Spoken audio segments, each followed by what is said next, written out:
My name is Ingrid Reed, and I'm on the Princeton Adult School Board and help plan this, not this lecture series, but other lecture series, but I'm very proud to be part of presenting it tonight, The Modern Marvels, Engineering the Future, and to introduce to you a person who's going to talk about water, and that's why it's raining tonight, to get you in the mood for this. Seriously, we are very pleased to have Professor Ignacios Rodriguez with us tonight to talk about, as you know, the title is Water, Keystone for Sustainable Development. Professor Rodriguez holds the very prestigious James S. McDonald Distinguished University Professor of Civil and Environmental Engineering in Princeton School of Engineering. He came to Princeton in 1999 after serving as head of the Civil Engineering Department of Texas A&M. His early training and work, and I think probably the things that interest him most, began in his home country of Venezuela, and his graduate degrees are from the California Institute of Technology and Colorado State University. I think the best way to gain insight into his interests, and I would say probably passions, is to describe three recent awards he has received. The 2009 William Bowie Medal, the highest honor of the American Geophysical Union for outstanding contributions to fundamental geophysics and for unselfish cooperation in research.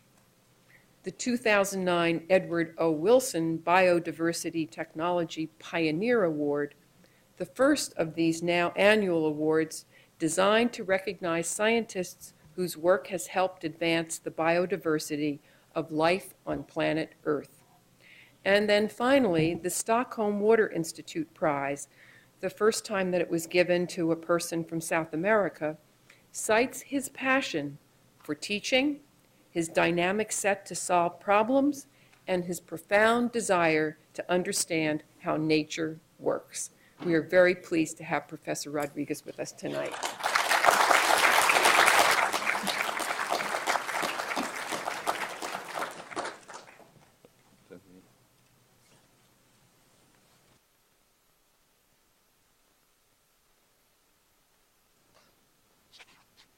Okay. Thank you very much for that very kind introduction. It's a real pleasure to be here today, and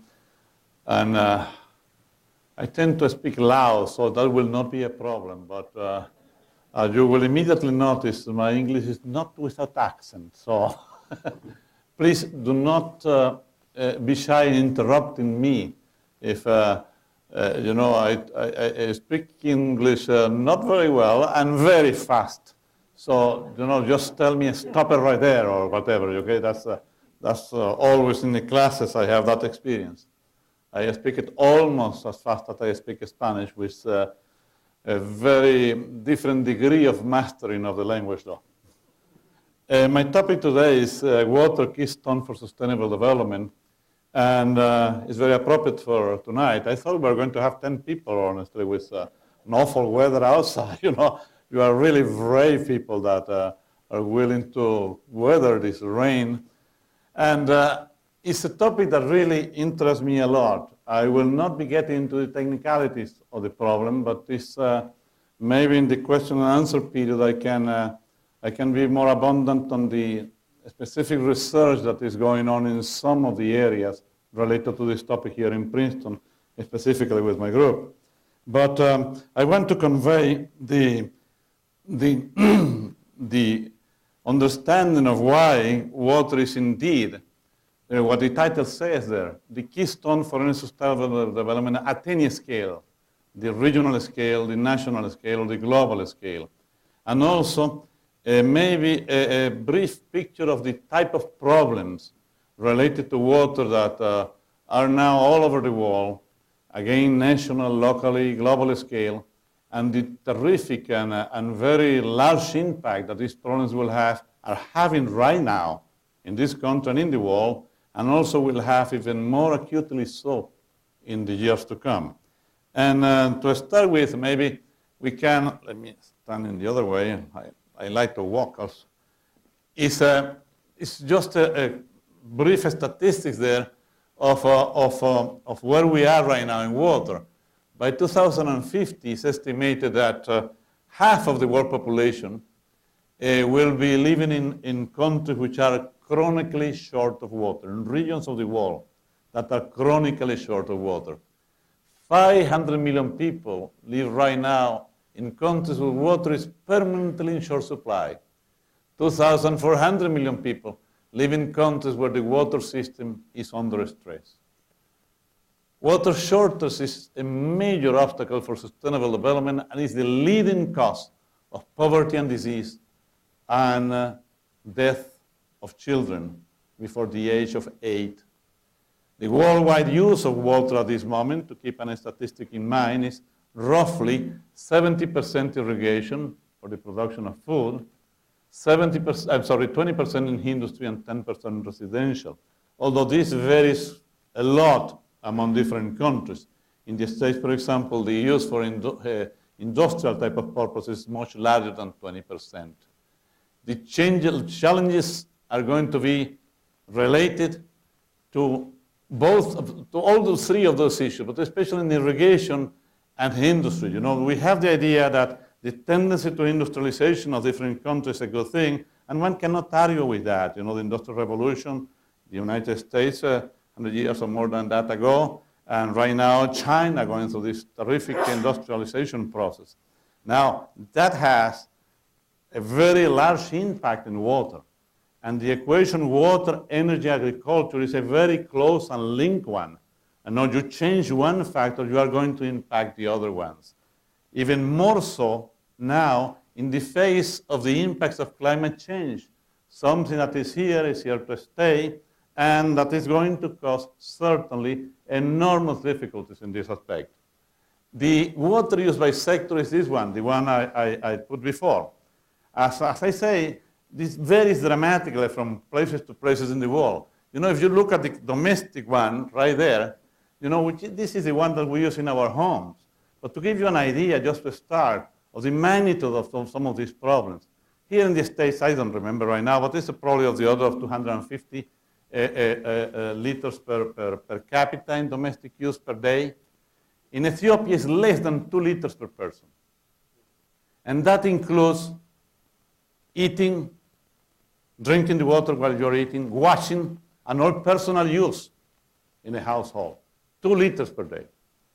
I had in a seminar here in Princeton, in the university, a headmaster of a school in Ethiopia, which was telling the students, the freshman, it's a freshman seminar, which that, you know, in that school is a kind of, you know, a school for, you know, people that maybe with a little bit higher degree of income than the general population in Addis Ababa, and sorry, it was not that right, it was in the coastal area.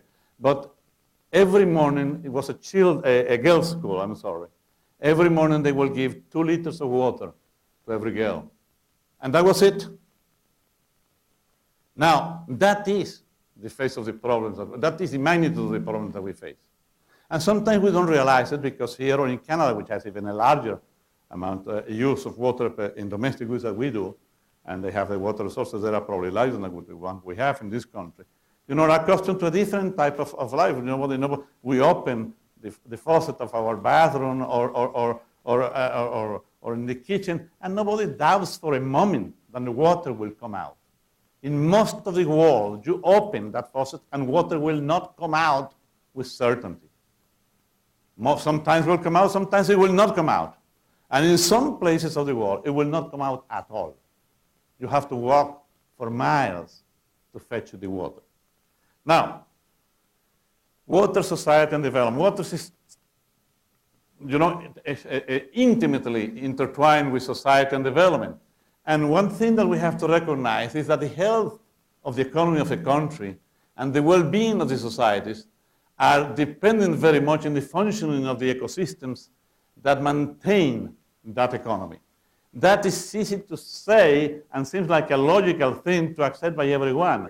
But in general, we do not act like that. And this has been through history. I mean, the disappearance of civilizations like the Mayas or or the native populations in Arizona, or in Greenland, or in Easter Island, has been precisely that. A catastrophe that happens when society abuses of the natural resources that sustain the economy, and then after a certain threshold, you produce a collapse. It's not. It's what in technical we will call sometimes a phase shift. It's not that it will start decreasing slowly the standard of life. No, it suddenly collapses the thing. And this has happened in civilizations in the past, and it happens in countries in the present. And we have to realize that we are not alone in this world. And this intertwined thing that is agriculture and industry throughout the different nations of the world today makes this problem even more difficult to face. Water is fundamental for human life and is really at the very foundations of this thing, of this issue in which ecosystems collapse for the depredation of the use by societies of the resources that they offer to us.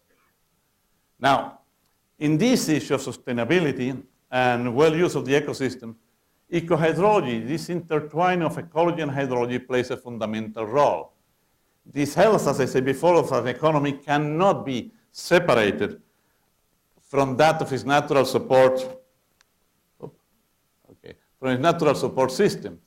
And any strategy for eradicating property will not succeed if the environmental constraints are not taken into account and are not really the most fundamental issues to consider in these problems. Ecohydrology as such, if you want a definition, will be designed to study hydrologic dynamics, the dynamics of water on Earth that is responsible for ecological patterns and processes. It is really at the frontier of environmental sciences, and it's a very exciting field of research right now because it's a field of research in which converge the geophysical sciences and the biological sciences. That is probably where a lot of the most exciting discoveries of the next 20 years are going to happen in both in the ecological and in the geophysical sciences, in this convergence between the two. So knowledge of how this convergence takes place is critical for a safe and sustainable future. Now, right now, water has always been a fundamental issue for sustainable development. If not, you just have to look at the ancient civilization, all the way from Tigris and Euphrates and what is now Pakistan, and how water was the reason why these civilizations disappeared and collapsed. And many other examples are like that. But nowadays we have something on top of that, which is climate change. And the impact of climate change will come to us in terms of water mainly through precipitation and stream flow.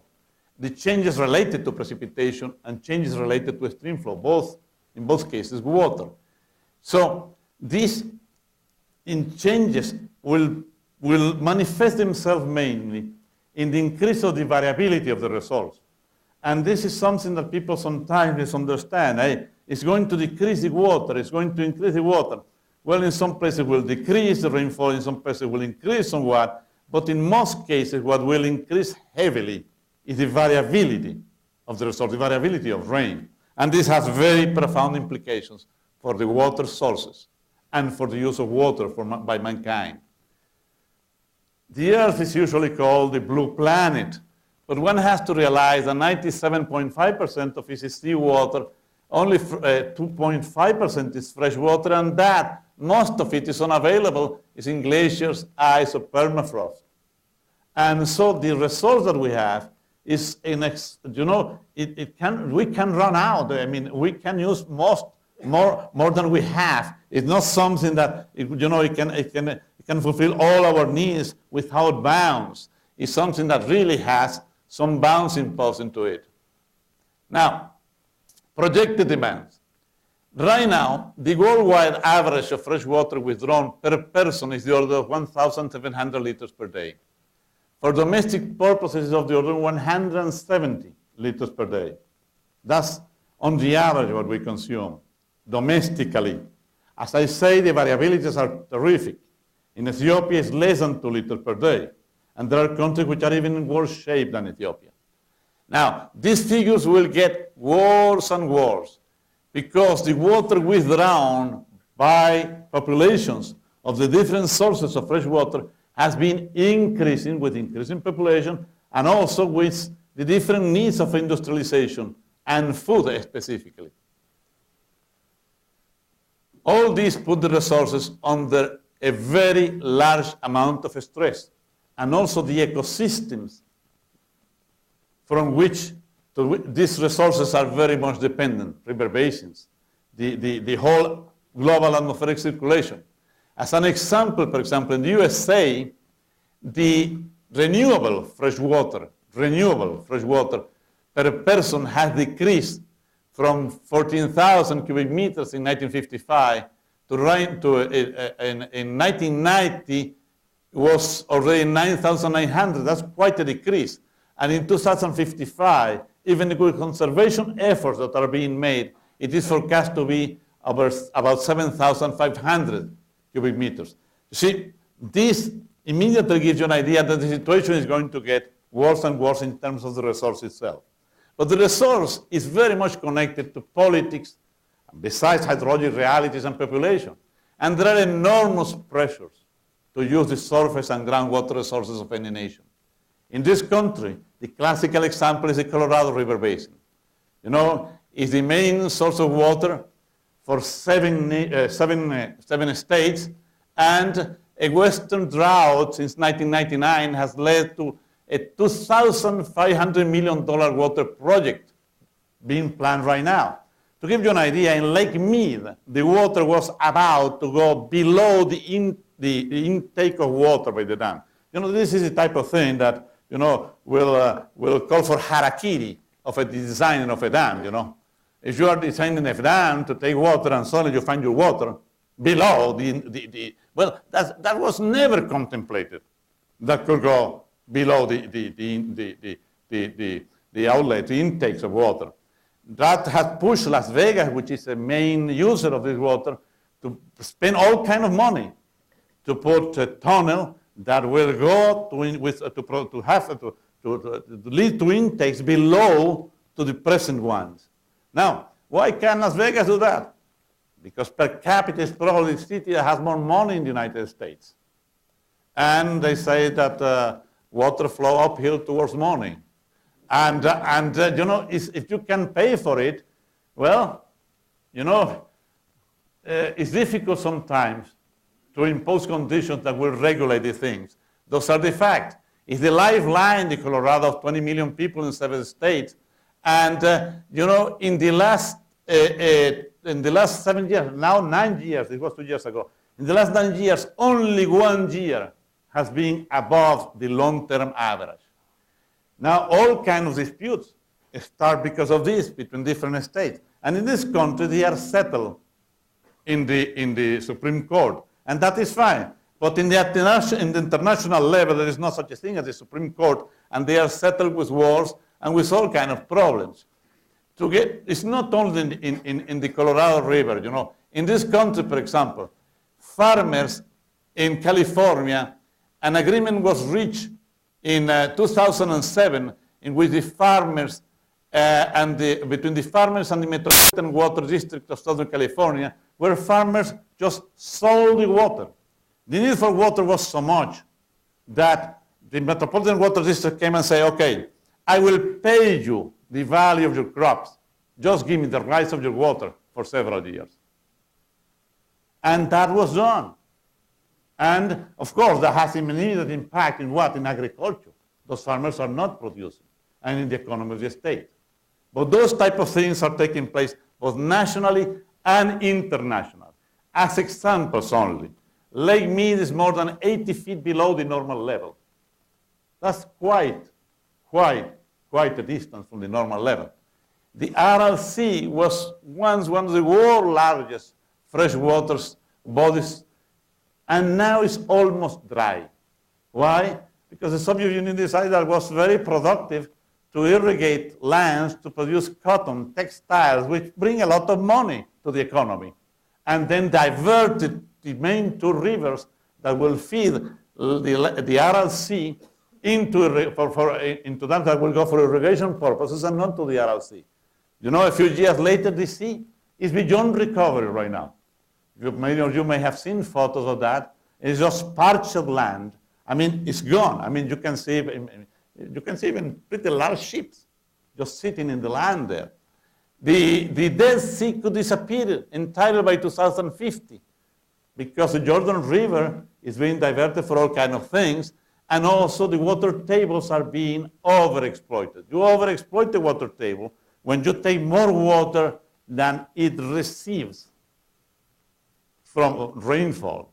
So there are two types of aquifers, the ones that are replenished by rainfall and the ones that are fossil water in which there is no replenishment. Even in this case, the replenishable aquifer there is being exploited beyond the safe yield, so it's going down. 2004, Turkey and Israel came to an agreement. Turkey will sell water in ships, in tanks, to Israel and receive military aid from Israel. They will get tanks and will send water. That just finished. In fact, that agreement was closed this year, 2009. And in the Gulf of Mexico, there is an area of the size of New Jersey which is incapable to support life because of the polluted discharge from the Mississippi River. 1.7 million deaths every year result from dirty water, and these deaths are very much concentrated in the developing world, and especially among children. The equation that controls most of this problem is the equation of agriculture, energy, population, in which water is the key in all of them. Farmers in this equation are losing to cities. Why? Because industrialization produces more money than food. You know, emerging industries get priority in the use of water. That was the example I was saying before. In 2003, San Diego bought annual rice to 247 million tons, approximately 680,000 cubic meters per day of water from farmers in the nearby Imperial Valley. This is the largest rural to urban water transfer in the history of the United States. That's water that is not being used in agriculture.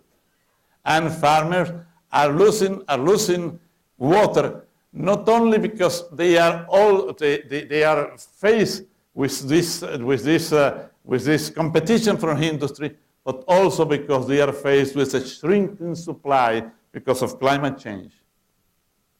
Now, scarcity used to be a local issue. So a region will have a scarcity of water and they will have problems. But now has become not only a local issue, has become much more important than that, a national, and much more than that, a global type of issue. Why? Mostly because of that equation before of agriculture and industry, and more than anything, agriculture and industry. You could also count the domestic use and all that, but that's minor in the amounts. You need food to survive. That's the key thing in this equation. And the best way to import food is importing food is the most efficient way to import water. If you don't have water, you cannot produce food. When we go, at this moment, maybe it's good to realize this. The amounts, the quantities involved in food production, sometimes people is not aware of them. When you eat a hamburger of beef, a kilogram of beef, in whatever kind, typically you're using close to 15,000 liters of water.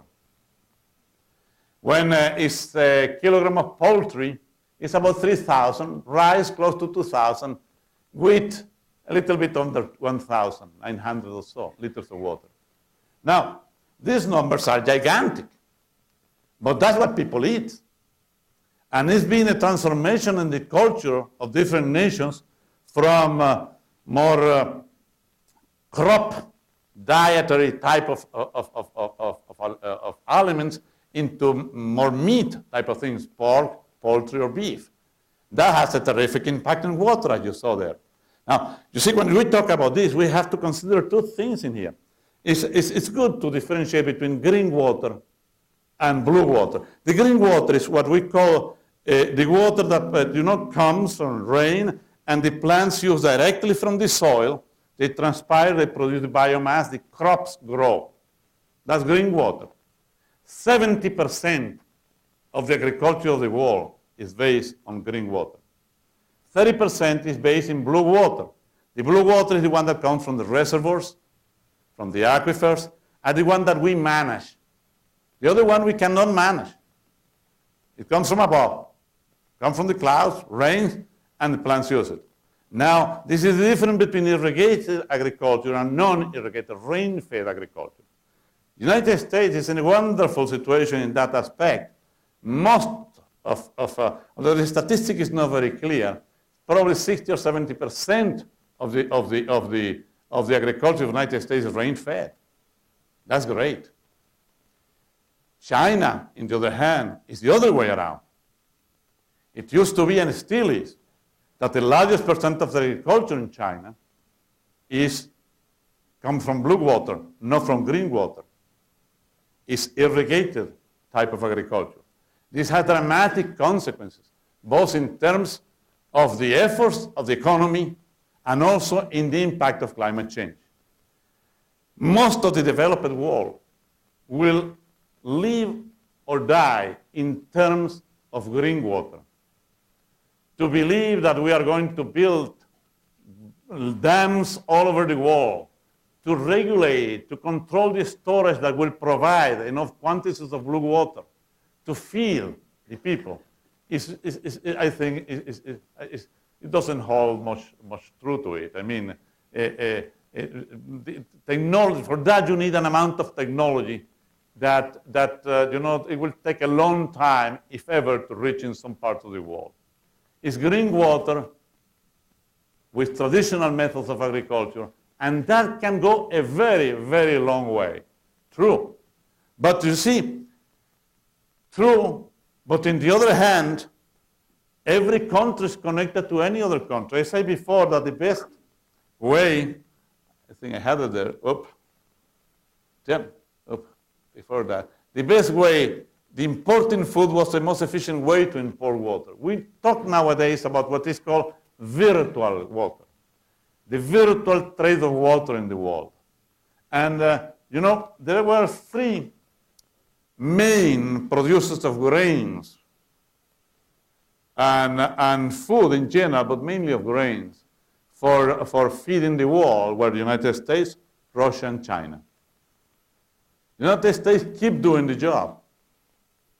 China, in some cases, have gone from a great exporter of grain to import grain because of the big push that China has had towards industrialization, with great results in some areas. No question on that. The standard of living has increased, etc., etc.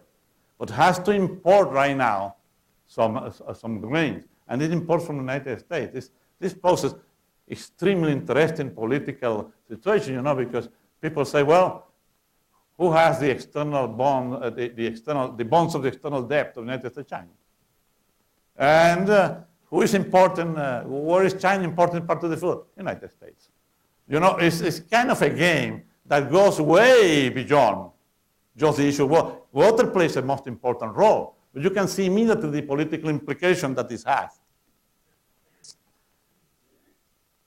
The amount of oil that food buys has fallen 13 times since 1973. I think right now it's much more than that. With the spike in oil prices, probably called 20 times.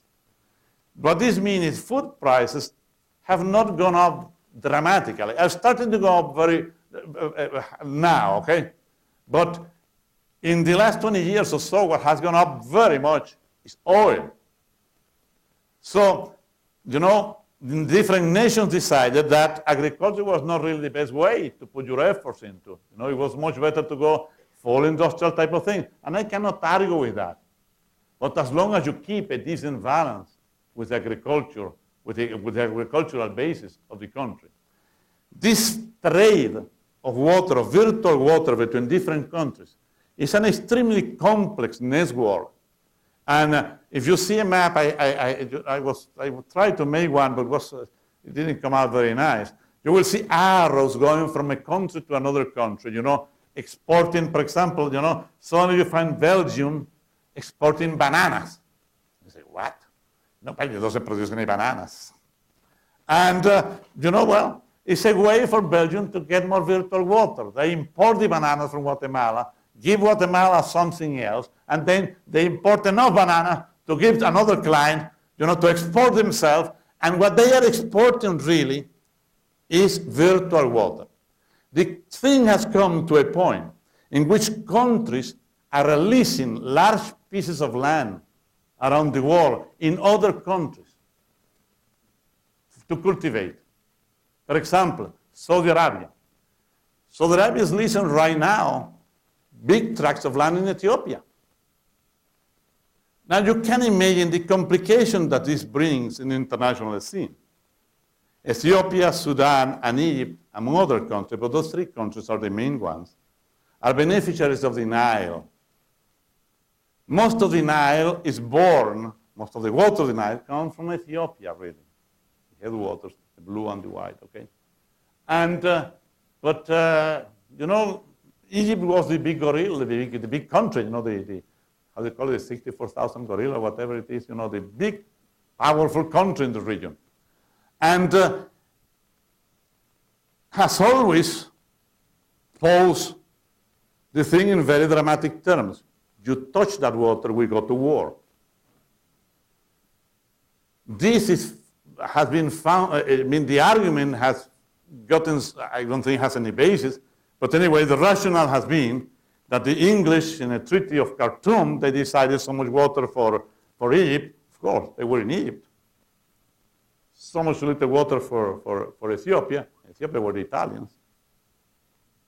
And so much for Sudan. Until those things changes, those equations become extremely complicated.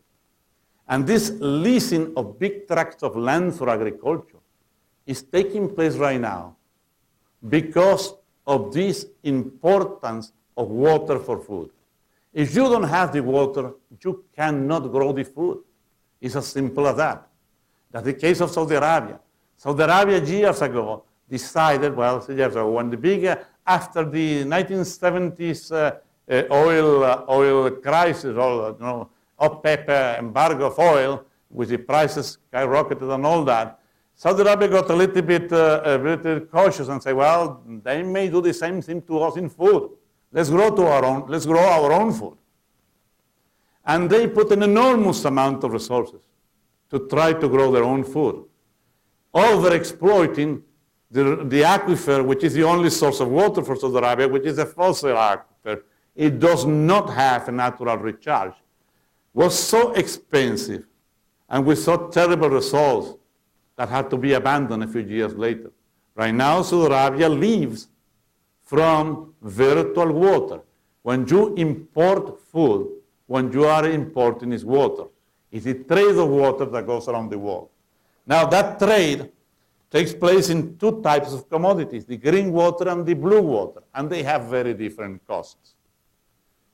How that network that connects different countries in terms of the flows of virtual water that go from one country to another, how the network organizes itself, self-organizes, in function of some constraints of economical type, especially gross domestic product, for example, is a beautiful area of research. We right now here in Princeton, some groups are really interested in and are trying to break into it. You see, these are very complex networks like they exist in other fields. And they tend to organize themselves with an internal dynamics. It's what they call self-organization sometimes. You look at New York, for example, and New York is a wonderful example of self-organization. How is the New York Times in every corner? And how is you can find milk in every block of New York, and how that the mayor of New York is not worried about milk in every place, and New York Times, blah, blah, blah, blah, blah. I mean, the system works in some way in which it self-organizes. This network of the trade of virtual water also self-organizes. Now, what are the rules of self-organization? We already know some of the characteristics of that self-organization that goes on. But what is the dynamics behind of it? Still we don't know. And it's crucial that we get to know. You see, because there are nodes and nodes. United States as a node in that network is much more important, say, than Bolivia as a node, although Bolivia exports virtual water, I have to say. But Brazil, United States, Argentina, Australia, China, although they are importing some, they still export other products, are big nodes. Now, if you are worried about a network, if you are worried about the security, the safety of a network, you have to worry about some specific nodes. Like, for example, if you are talking about the internet, the mother of all nodes in terms of hits, which is what? Google. You know, it's orders of magnitude above everyone. And the same thing, that has a specific name, it's called power loss, et cetera, but it has the same kind of organization you can see in this trading of virtual water among nations of the world. How that trading will be impacted because a particular node is suffering from terrorism, drought, climate change, a particular political decision is extremely important to know. It's extremely important to be able to try to forecast, at least probabilistically, what will be the impacts of that. Because that's what controls the feeding of all the world. Now, this is, and now, this is what I just mentioned before, to give you an idea of the changes that are taking place because of industrialization. China, which was producing a peak of 382 million of grain in 1998, it went down to 358 in 2005. Well, that drop is larger than the annual Canadian wheat production. That amount of grain didn't go into the trade of food that exists in the world, just disappeared. It has to be supplied from somewhere, and this network of flows is the one that will control that, and that will be controlled by water. In fact, in 2004, China had to import 7 million, and now it's importing more, in fact. Food versus oil. You see, it's agriculture versus industry again. In USA, it's the largest importer of oil and the largest exporter of grain. It's still the great farm of the world is this country. Saudi Arabia is a wonderful example of the largest exporter of oil and a leader importer of grain. And now, the drastic decline in the exchange rate between oil and grain is taking place in time of falling water tables, decrease of river flows, climate change, pollution of water sources. This is terrible for the water issue. And it's really, it really forecasts a situation for the world in general in terms of food that is very, very dramatic. In terms, we took a look a minute ago to the amount of water used just for kilograms of beef and rice and poultry, whatever. Here is the amount of water, look at for a kilogram of paper. 300 liters of water for 1 kilogram of paper. Much more than for a kilogram of steel, and even much, much more than for a liter of gasoline. Now, if, for example, the population in China decided to use paper at the rate that we use paper in this country, there will be no water in the world. And there will be no trees in the world to produce those papers. Now we say, hey, they cannot go that route. But we win that route. So it has to be a harmonic change in which they change and we change. Because it's not that easy to tell a country, hey, you cannot go that way. We already went there. We were first. But the fact is that, if you multiply the population of China for those amounts, there will be no water in the world. And there will be not enough trees to produce that kind of paper. So there has to be And these are type of factors that control this trade of virtual water, this network I was talking before.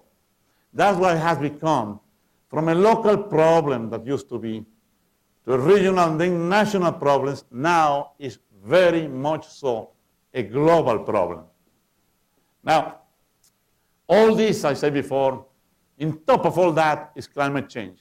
And the impact of temperatures and will be mainly reflected in our normal life in the impact that we will receive because of the changes in water. The changes in precipitation and the changes in stream flow. Although this is from the IPCC, although it is natural to think first of temperature when we think of global warming, the impact of climate change in precipitation may be even more important in the long run for many places and many people. And if so, what is going to change there? What is already changing? The fluctuations. What really impacts us more than anything else in the issue of climate change and water is the increase in the variability, in the fluctuation that the results will have. And what you could call the phase, in the moment the resources become available. For example, the variability, you may have a region in the world, and there are many regions in the world in which you cannot detect right now a decrease or an increase in precipitation because of climate change. But what you can detect immediately is an increase in the fluctuations of precipitation and therefore of a stream flow of the rivers because of climate change. An example of that, by the way, is the Colorado River itself. But you can observe that in many regions of the world. That immediately brings the need that in order to use the resource, you will need much more storage. Why? Because the only reason you need a storage is to control fluctuations. In this, in the United States, you seldom see, I don't think in New Jersey, certainly not in Princeton, houses in which you need water tanks at home to store water.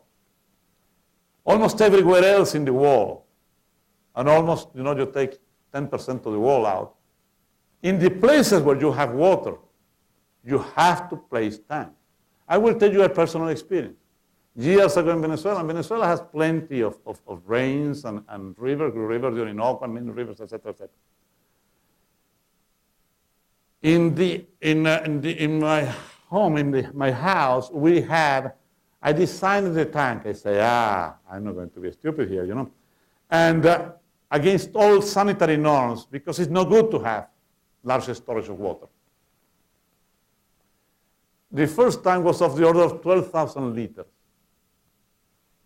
Very quickly, I built another one, connected to that one to 50,000 liters. I'm getting, to a small dam already, Inside, in the backyard of the house, on the front garden, and people have that. I have seen plenty of apartments in which in the apartment you have a tank in the middle of a bedroom. And you say, my goodness, I hope the structural thing is good enough because, there's a lot of pressure concentrated in a point. Because water arrives once in a while, and you don't know when it's going to be arriving again. And you may have a week, water every day, and then 10 days, 2 weeks, 7 days without water. This is the problem that plants face, and this is the problem that we face. And then we face it in our homes and in industry and development, and the ecosystems also face it. And in terms of climate change, that's what will increase. It will increase the variability. Now, if you are a plant, look at the problem that you face. And I give a problem to I sometimes teach a course in probabilistic modeling for engineers. And I tell the student, okay, I'm going to give you a problem. And I'm going to give you 4 years of Princeton. I'm going to give you a scholarship of $200,000. That's pretty good. Now, for 4 years. But I'm not going to tell you when the check is going to arrive. I'm not going to tell you how much the check is going to have. Organize your life. And that is what the plants face. They don't know when it's going to rain. They don't know how much it's going to rain.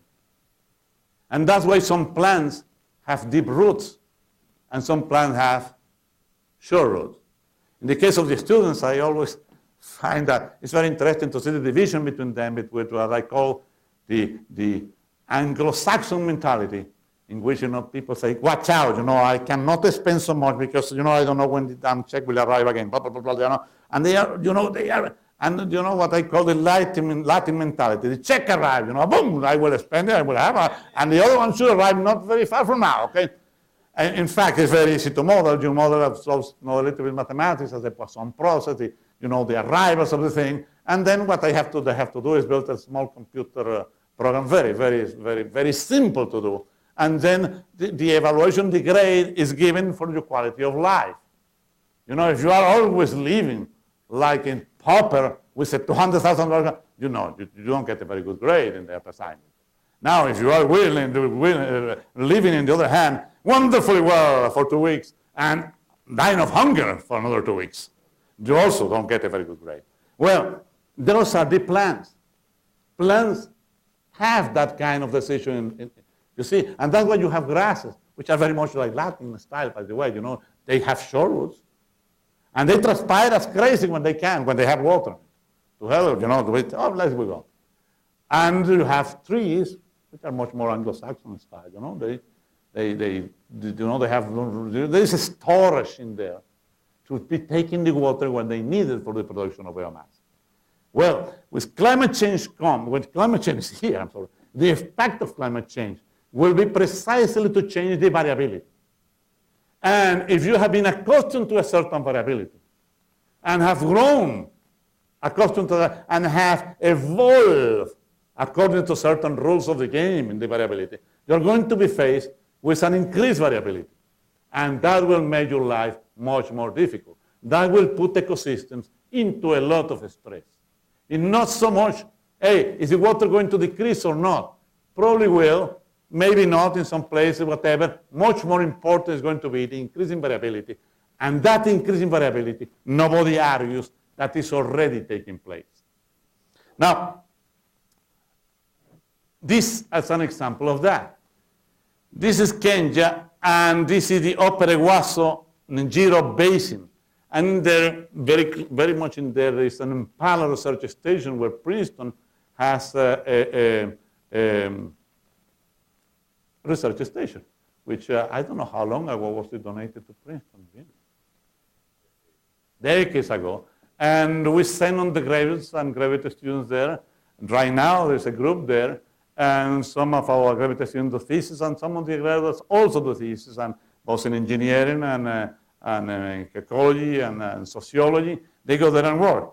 Now, in that, let me go a little bit faster. This is a station, rainfall station, gauging station, that was put there by the English.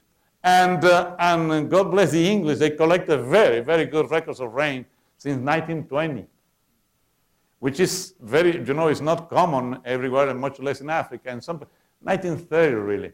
And if you see in there, I don't have time to go through the whole thing, but if you look,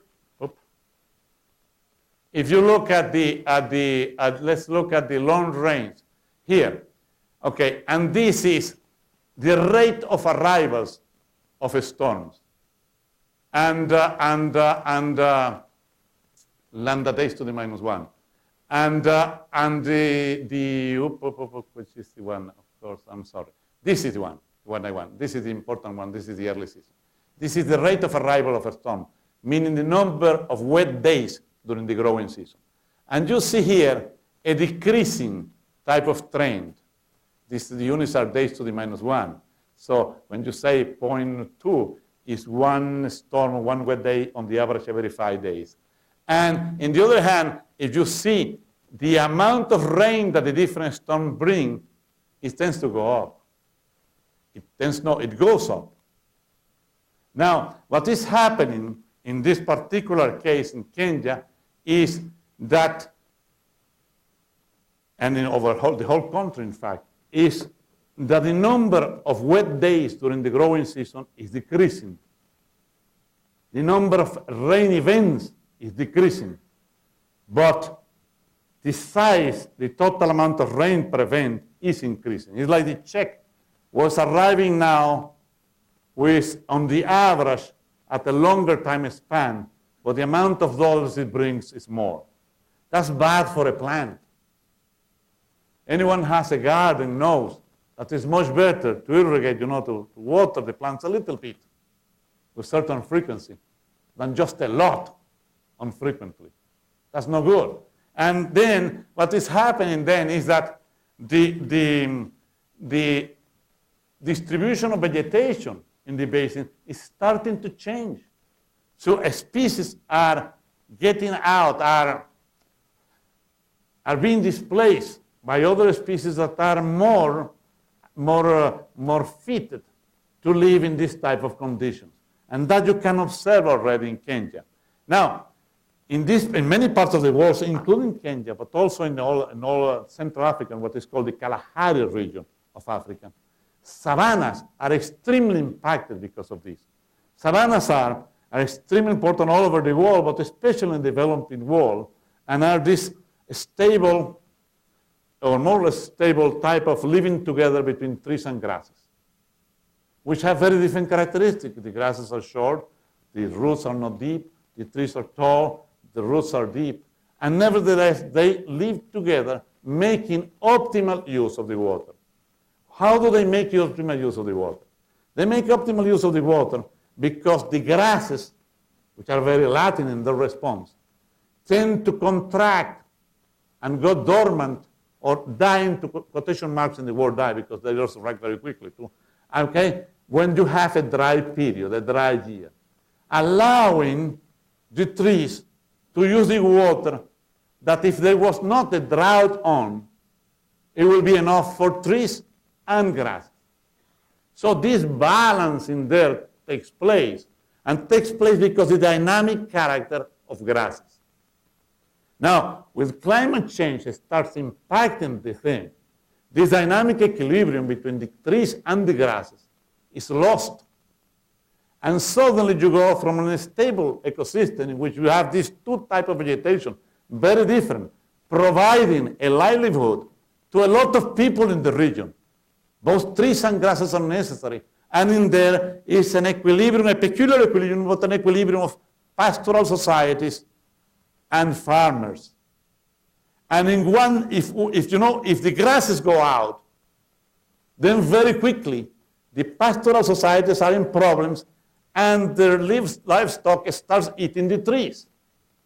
And rather than a savanna, which becomes green immediately in the rainy season, what you get immediately is a parched soil susceptible to erosion.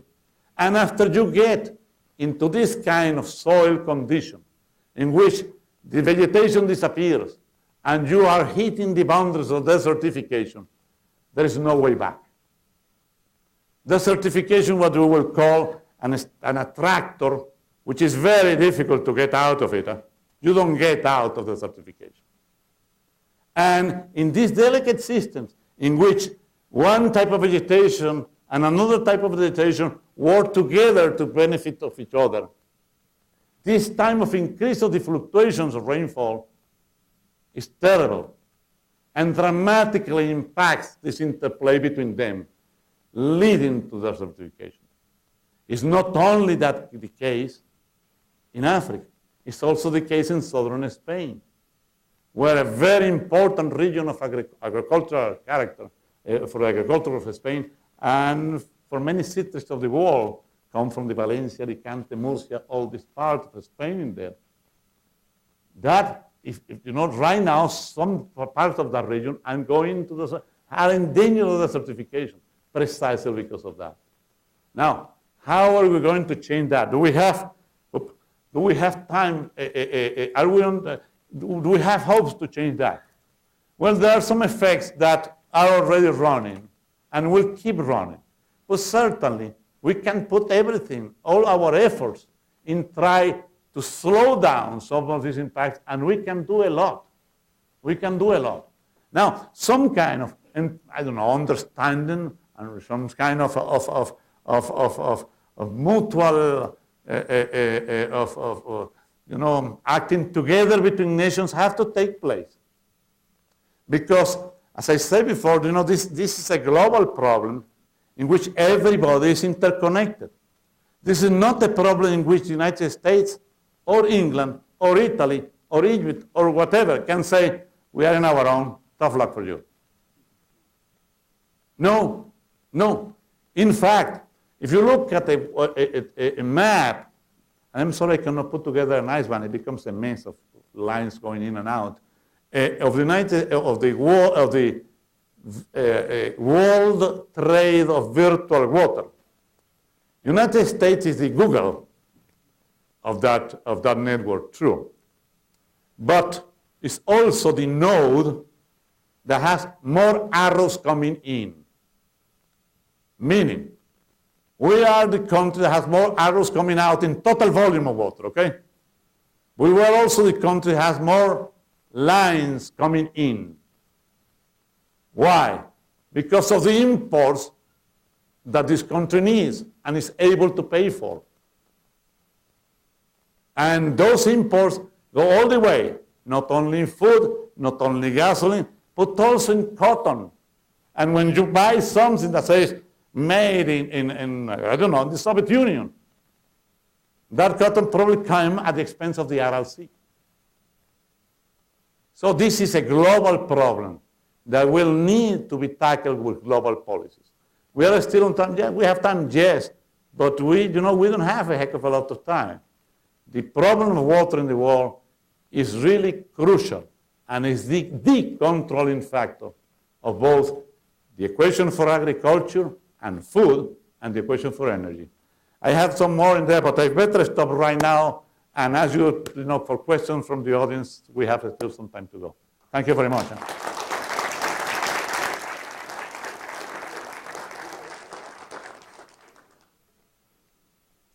Questions? Yes, please. Does desalinization have any impact on this situation? That's a very good question. If desalinization has an impact or not? At present, as we have it, no. Now, it's an avenue of hope. I am always an optimist. I will say yes, but at this moment, no. I will give you an example. Spain decided to go for massive desalinization in the southern coast, in the Mediterranean coast of Spain, at an enormous cost that they will have to give up very soon. Because right now, desalinization is very high in energy. Either you do it for multiple distillation, you do it for pressure, it's extremely energy. And the cost of energy right now are extremely high. So now, is it a solution at a point in a space for a particular situation? The answer is yes. Israel will have to use desalinization and does use it. And it's very advanced in desalinization techniques for some specific aspects. But to try to use, for example, water from desalinization for massive irrigation is out of the question. You buy the food. Not only is it much cheaper to buy the food because of the cost of energy to do desalinization, but also the environmental impact of desalinization comes from several sides. One is the energy you are buying, that where is it coming from, okay? Mainly from fossil fuels, okay? And the second one is that you have to dispose also of the brine. Okay? Now, can you use it for local purposes? Yes. The U.S. has a couple of plants, which one of them, one is in Santa Barbara, state of the art, that have never been used. Will it be used or not? It was built, it cost a few $1 million, etc. And another one in Arizona, because this one, the Colorado River has a problem. It's the boundary river between Mexico and the United States. So some Mexico complained that that a lot of the degrees of the level of salt was much higher than the treaty will say. And it's very funny because if you compare the records of two stations in the river, American and the Mexican, the Americans say wonderful quality, and the Mexicans say terrible quality, and you don't know really where is the truth, But the fact is that plant has never been put in use again. Because again, the cost, both in money and environmental impact right now. Now, if there is a breakthrough in desalinization, which will make it possible, at a very decent price or at a very decent energy cost, it will be a magnificent thing. Yeah, but you need solar power. That may be. People is trying that. Still, we are not there. We are not there. Probably the country that is doing a better use of that is probably Israel, and it's a very localized type of use of it. Yes. One thing you didn't say very much about is the impact of population growth on this whole problem. So, if you look to the future, can you tell what level of global population and what state of economic development is in fact sustainable? Yeah, the question is good again. I will say the experience says that it's not possible to say. The reason is the following. The standard of living and the consumption changes so dramatically throughout time that you will need to forecast first what is going to be. The ways that, I put the example of China, for example. If the population of China decides to have the asphalt used per person in roads that this country has, they run out of space in most of China anyway, okay? Now, that means that it cannot go that way. Now, what way will that go? What way will it go, for example, the paper consumption is going down, that's true, Now, certainly, that's an issue and it's a problem. I grant it to you. Now, to be able to make a forecast of that equation is not easy. I'm not asking for a forecast. I'm saying, given the amount of water that's available in the world, what population would match that? Is it going backwards?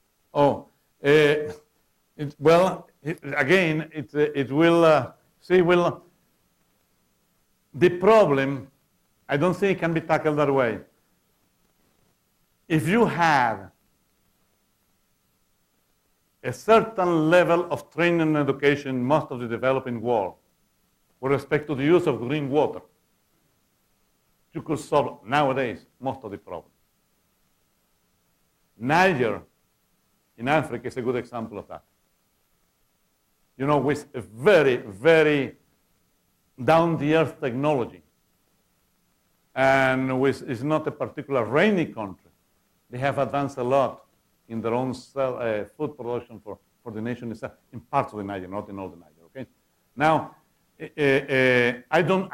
I'm not sure you can work it out the other way around, okay? Because of this. But it's a good question. It's impossible to, yeah. You just applied to that water consumption. How do you define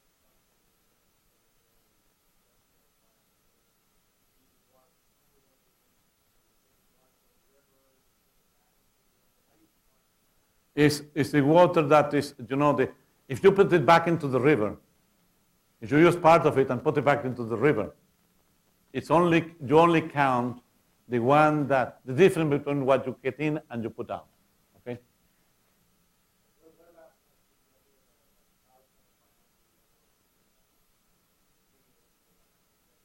That is, if you don't put anything back because everything goes into the atmosphere, it's water being consumed. And that's blue water. And that's expensive water. Now, will that come back as green water? Yeah, well, water is conserved. But where will it come? But that's blue water, right? But that will be water consumed, yeah. As blue water. Yes? what impact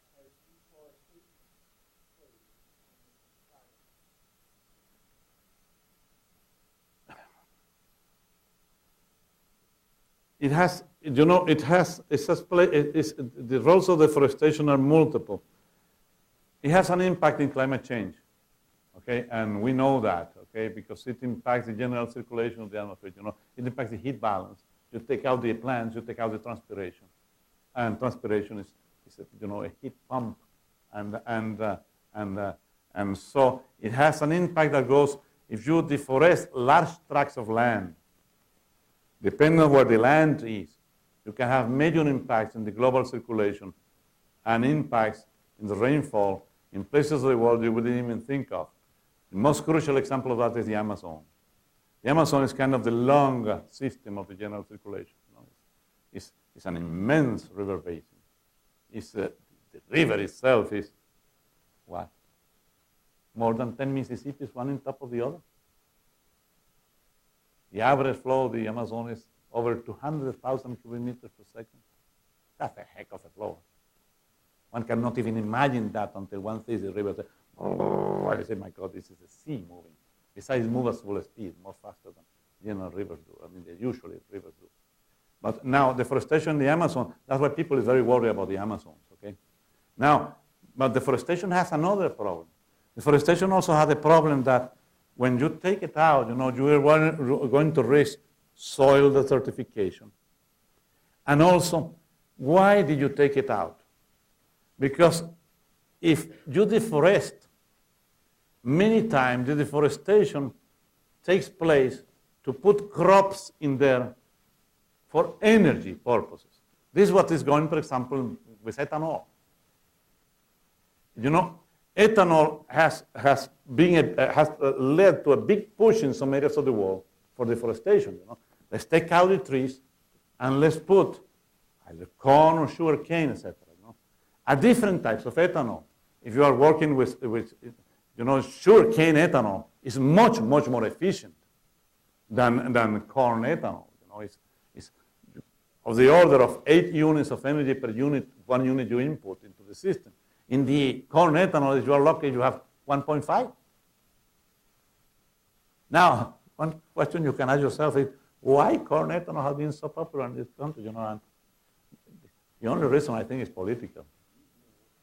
Because, I think it was McCain, when in the previous election, said that he was not in favor of ethanol and he lost Iowa badly. And in this election, he was all for ethanol, as Hillary and Obama and everybody else, in order to win Iowa. But I think 30% of the production of corn in Nebraska last year was dedicated to ethanol. Those are very large figures. And the reason, farmers are happy. Well, that's a crude way to put it, but you say, well, I have the subsidies. And I'm going to make much more money than selling the corn. Okay? Much, much more.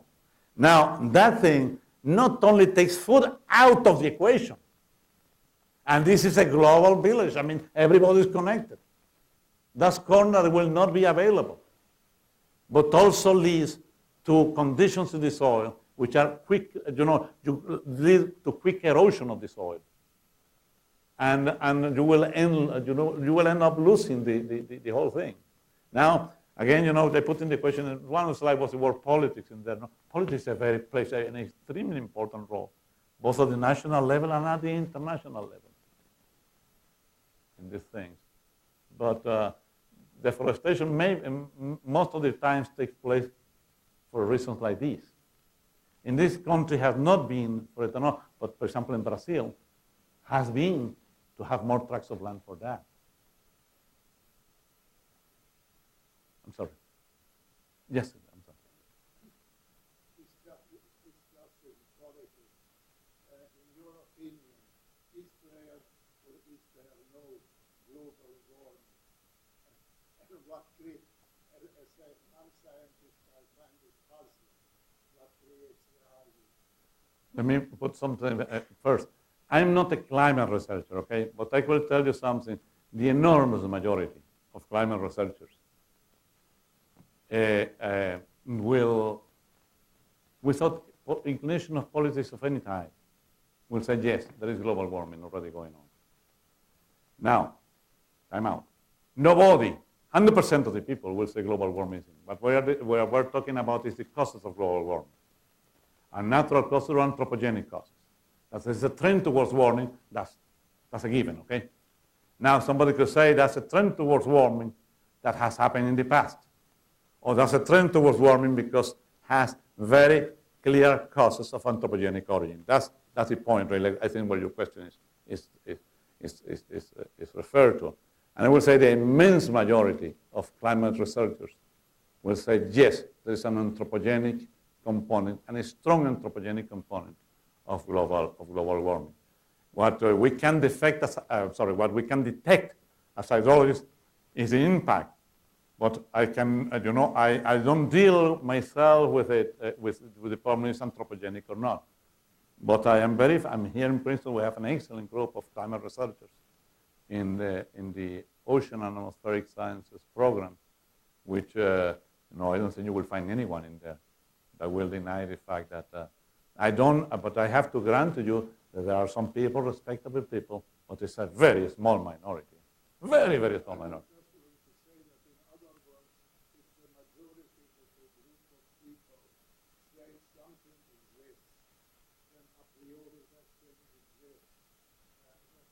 At least I will act like if it exists, because if I have a disease and I go to 200 best doctors that I choose, and 198 tell me, Ignacio, you have this and this and that, you better take this. And to say, don't worry, I take the damn medicine, okay?